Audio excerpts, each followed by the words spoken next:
Welcome back to my channel, and if you're new here, please do hit that subscribe button and hit like if you enjoyed this video. Today we will be plunging back into the world of madness and the mind of H.P. Lovecraft to explore the dimensional shamblers. One of the first beings or entities you truly come across in the Call of Cthulhu game is the dimensional shambler. As such, I thought it important to explore the true history behind these monsters from the literature that spawned and inspired the game. The dimensional shamblers themselves are in fact a race of monsters from an entirely different dimension. They first appeared in Lovecraft's story, The Horror at the Museum, which is paralleled nicely in the game, where our main character first comes across the Shambler at an art gallery. In the literature, the Shamblers would be expanded upon further in Clark Ashton Smith's The Hunters from Beyond. The Shamblers themselves are the Hunters from Beyond. In the literature, they are somewhat different to the game depiction. Rather than tall, towering beasts we see in the game, the Shamblers are short, crouching creatures with tight, restrictive, mummy-like skin.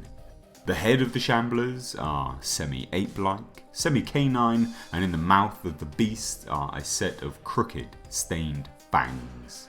For a hunter, the eyes of the Shambler are far from what you would expect. They are sunken in recessed holes, and the eyes themselves appear as yellow slits, which counteracts the notion that these beasts are accomplished predators, and yet they are.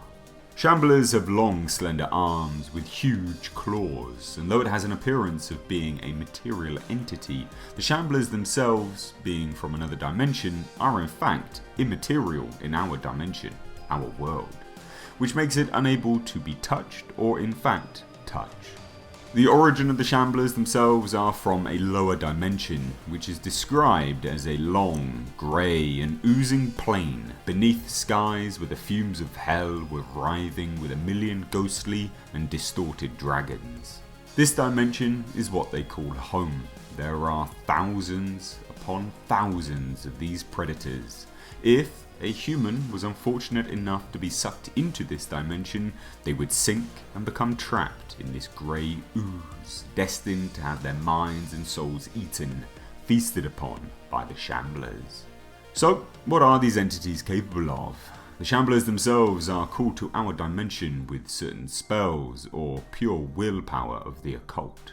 During their time in our dimension, they are incentivized by instinct to hunt and track their victims. When they have chosen a victim, they will attempt to suck them back to their dimension, where they will then consume them. They will call to others of their kind if they feel the need. As mentioned previously, although they would appear to grab at their victims, they aren't actually able to attain physical contact. They do, however, use a form of hypnosis that makes the victim do their bidding. A strong-willed person, though, can break the Shambler's hypnosis, thankfully. When Shamblers are in the midst of pulling a victim into their dimension, the world around the Shambler seems to disappear, melting behind it and revealing their world that they are pulling you into. One power that benefits the hunting abilities of the Shambler is their ability to appear and move at will through our dimension. They appear to jump between places, opening dimensional gateways and chasing down their prey. So there you have it, guys, the Shamblers that inspired the in-game iteration. As you can see, the Call of Cthulhu game has done a reasonable job of portraying the beast that Lovecraft and Clark Ashton Smith created. Though different, they definitely have the basis there. As always, it's been an absolute pleasure. If you have any other entities, monsters or films you want me to explore, please do leave your suggestions down below in the comments section. I hope you enjoyed this video, and if you did, please do hit that like button and give this a share to others who may enjoy it. I've been Mr. H, and I'll catch you in the next video.